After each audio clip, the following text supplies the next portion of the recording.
let's go a little bit back in history. Let's go back to the era of, well, just the start of video games. As most of you know, most games started as 8-bit. So 8-bit basically means it could only hardcode certain RGB colors, and actually it looked very pixelated. From 8-bit we might move to 16-bit to 32-bit to where we are now. And if you look at the old Mario games, the reason why they're still so enjoyable and playable is because honestly they kind of age well. Pixel games have always aged well in a way where you can actually enjoy the retro art theme style, be it Mario, be it other indie game developers. 8-bit gaming as well as 16-bit gaming seems to just be making a comeback, and we thought here on the Den we'd break it down a bit. Now, before we go ahead and get into the various indie titles using, well, just pixel art forms, we have to talk about the giant in the room, Minecraft. Now, Minecraft as a game is a huge phenomenon. Mojang as a game developer basically didn't exist before Minecraft, and once Minecraft was released, they are huge now. Now, Minecraft isn't technically in the category of what I want to call, pixel art style indie games, because it is a lot more mainstream, but it makes a good point because Minecraft showed to the world that a really big game can be developed with the pixel art style. There was a lot of criticism amongst, players who aren't familiar or who don't actually feel that loyalty towards Minecraft towards the graphics and saying, oh man, that game doesn't look that great. And you can actually have mods to make Minecraft look a lot more realistic. But the main reason Minecraft looks like that is because their backgrounds are rendered in real time. Anyone dropping into a server in Minecraft actually generates their universe as they walk forward, and to do that it requires a huge amount of, well, system processing power, and that becomes a lot easier when you just have to do it for pixels. And that's why Minecraft was so great, because everyone's playthrough was different, everyone's playthrough was unique, and that uniqueness is attributed to its pixel art style. Now let's talk about indie games and why indie games specifically use this art style so much, be it Celeste, be it Kingdom, be it even the new game The Friends of Ringo Ishikawa. By the way, side note, The Friends of Ringo Ishikawa is a game I'm going to review very soon. It's a really cool game and the soundtrack is beautiful, but okay, whatever, that's a story for another time. But the idea of using pixel art style in indie games is a really interesting story, because what indie game developers lack is, of course, the budget and the manpower. Now, what these two disallow is creating really, well, in-depth stories, creating really well-polished games, and pixel art is the perfect quick fix to this. In the case of Celeste, Celeste is a really good game that actually has great jumping and platforming mechanics. Now, the game is a lot more than that. It's not just, that it creates good puzzles and good atmosphere, but it also actually tells a pretty nice, heartwarming story. And the reason why Celeste can have so many game mechanics within it is because of its pixel art style.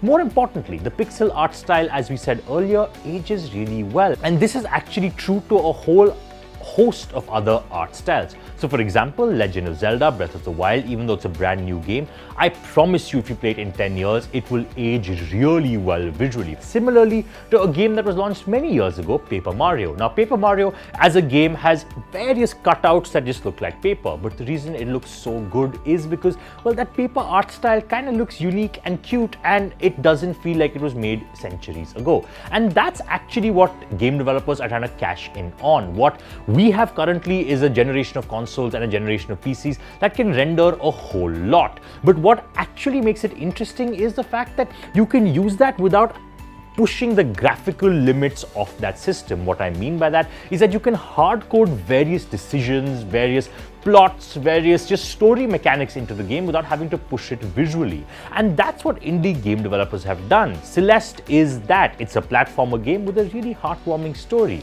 But let's move on to not just a platformer, let's use it with a game that does this even better, Kingdom.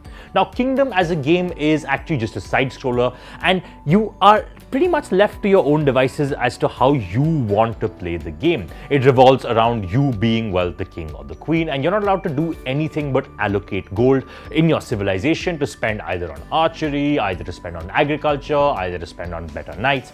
There's a whole host of options. And why you have to do this is because every night there's a horde that comes and attacks your civilization, your kingdom.